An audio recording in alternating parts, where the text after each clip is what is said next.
5. Ladies and gentlemen, have you ever taken any particular courses or lectures in school, but then, years later, you regretted that you did? I do. In 2009, in my teen years, I was introduced to what do you call it in English? Social studies? Sociology? Sociocultural studies? It was called something like that. In those courses, the teacher said things like, there is no such thing as a man and a woman's brain. Gender is mostly a social construct, and there is no such thing as masculinity and femininity. And if memory serves me well, she was also saying that masculinity and femininity are just social constructs and therefore can be socially deconstructed. And guess what? Do you want to know what I did back then? I actually believed her. I believed everything she told me. Why? Because I was her student and she was my teacher. Simple as that. I mean, what exactly do I know about the world? She's older than me and more experienced than me, so of course I listened to her 100%. But now, years later, I regret deeply that I took her sociocultural gender study courses to heart. I regret it 100 million times. 4. Well, he did that. Donald Trump, or maybe I should say Mr. President Donald Trump, if that's okay, will assume office on January 20th, 2025. And he's going to be the President of the United States of America again. And that took me by surprise, by the way. Last time, he didn't exactly become a second-term president, so instead, Joe Biden became the president. But, what do I say to this? I have no idea. He's got nothing to do with Sweden in any particular way. Yeah, congratulations, America. 3. The passing of Akira Toriyama, or maybe it's Toriyama Akira, maybe. Now, I know I am a little bit late for this, or not a little bit, very much late, but I would like to read up this letter. In the letter it reads, Dear friends and partners, we are deeply saddened to inform you that manga creator Akira Toriyama passed away on March 1st due to acute subdural hematoma? I don't know what that is. He was in age of 68, and etc, etc. And what I'd like to highlight in this death letter is what they write down here below. Funeral service was held with his family and very few relatives, following his wishes for tranquility. Okay, granted. We respectfully inform you that we would not accept flowers. What? Why? Condolences gifts, visits, offerings, and others. Also, we ask you to refrain from conducting interviews with his family. We deeply thank you for your understanding and support, as always. Now, what I'm a little bit hung up on in this letter is, I would like to say first and foremost, yes, people should not conduct interviews with his family members, and strange people or unfamiliar people should not go to his grave. Yes, I agree with that. But what I do not agree with this letter is when they write that they wouldn't be accepting flowers, condolence gifts, and offerings. But why decline gifts and thank you cards? Why? Now, understandably, he's Mr. Toriyama and his family's decision. If Mr. Toriyama said that he wants tranquility for him and his family, then yeah, sure, I will respect that. But declining gifts, indirect gifts, why?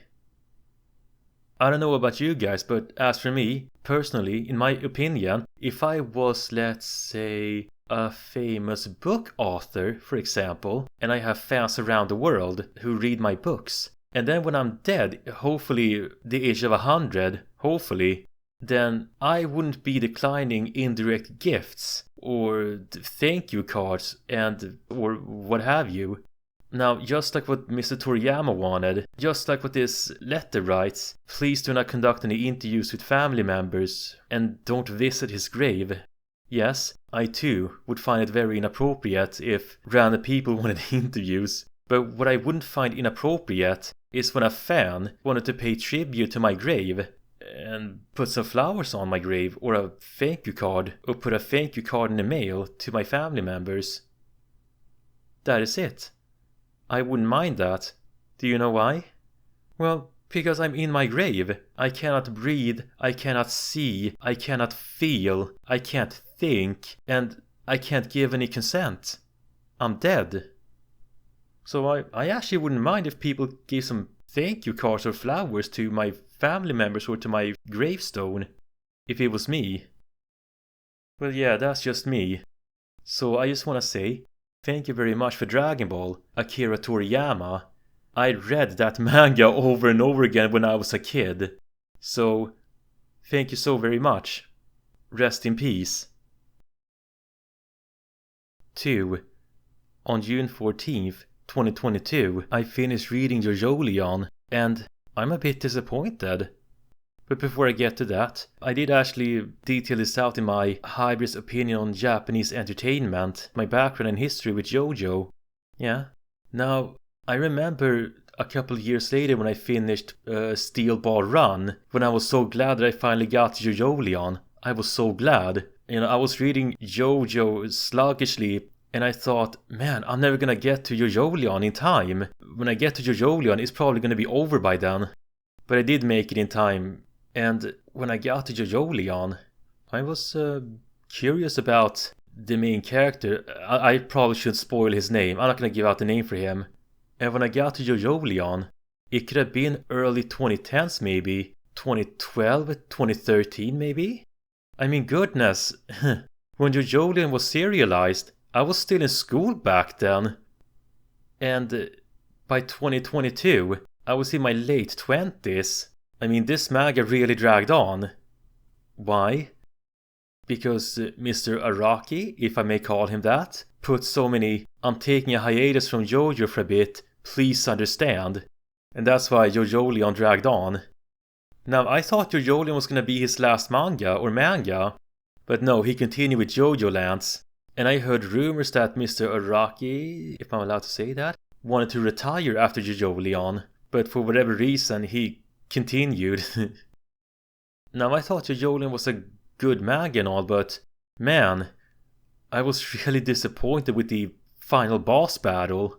I mean, you can't have a manga without a super cool boss battle like Part 3, or Goku vs Vegeta in the aforementioned DBC, or my big bro can maybe testify for the Naruto battles, maybe Naruto vs Sasuke. I haven't watched Naruto or read the manga, so my brother has to fill in those gaps for me. And he watched Bleach too, and maybe read the manga.